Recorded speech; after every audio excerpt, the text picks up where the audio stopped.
there is a signal that we can get that will confirm for us that the market will continue in the trending direction.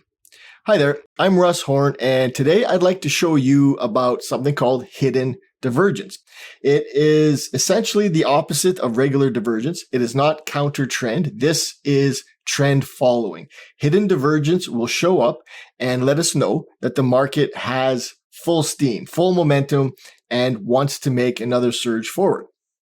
I'm going to need an oscillating indicator, and I can use a stochastic, I can use an RSI, I can use a MACD, but what I'm going to do is use the OSMA. Now, the OSMA is essentially the histogram version of a two-line MACD. So I'm going to go to indicators and moving average of oscillator.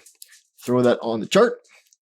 I have made it a red color with a little bit thicker histogram, and the parameters you'll notice are the same as a regular MACD. So I'm going to hit OK. And now I've got my oscillating indicator on my chart. So the first thing we want to see is what direction is the market going. Now, we have to look at the swing highs and the swing lows. And in this example, I'm going to be looking at bearish hidden divergence or hidden bearish divergence. The term bearish is telling us what direction the market is going to go from the divergence setup. Now, we want the market to be trending. And for that to be the case, we need to have lower swing highs. And that's what we're looking at, is the swing highs in a bearish type of divergence. So we're looking at a high followed by a lower high. Now, if I draw a trend line across the top, just to connect them so I can see that we're clearly making a lower high. What I'm looking for on the oscillating indicator, in this case the OSMA, is a high followed by a higher high. So I'm going to connect this here. So what we've got is hidden bearish divergence.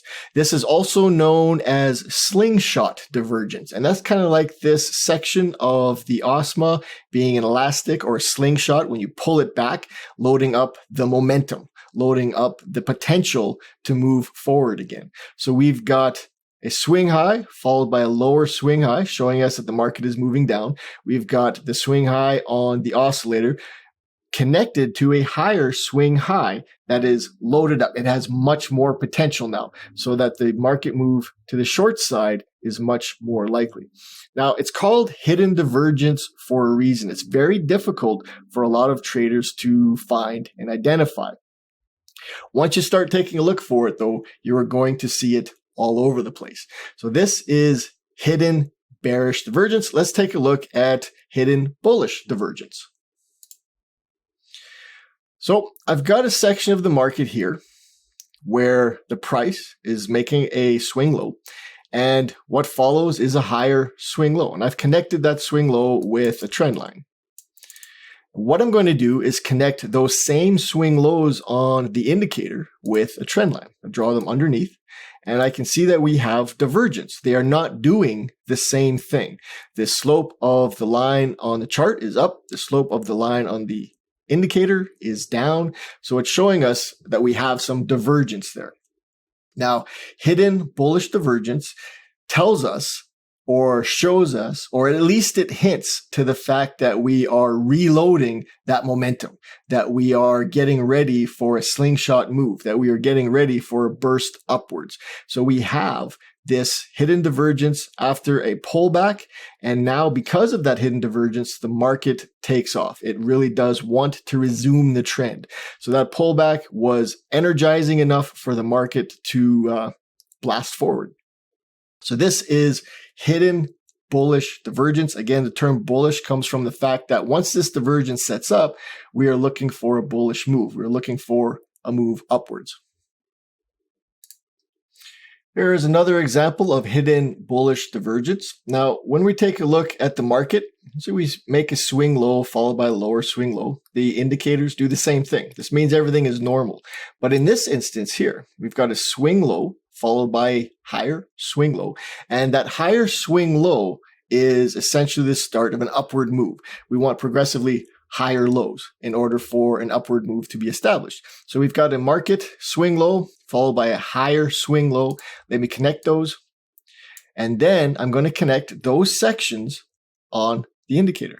So we've got a swing low followed by a lower swing low. Again, this is slingshot divergence, hidden bullish divergence. And from there, we get a nice move upwards. And one more example of bearish divergence.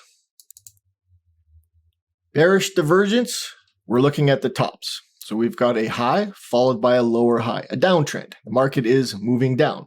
And what we want to see is the correlating or the corresponding indicator to be diverging, to be doing something different.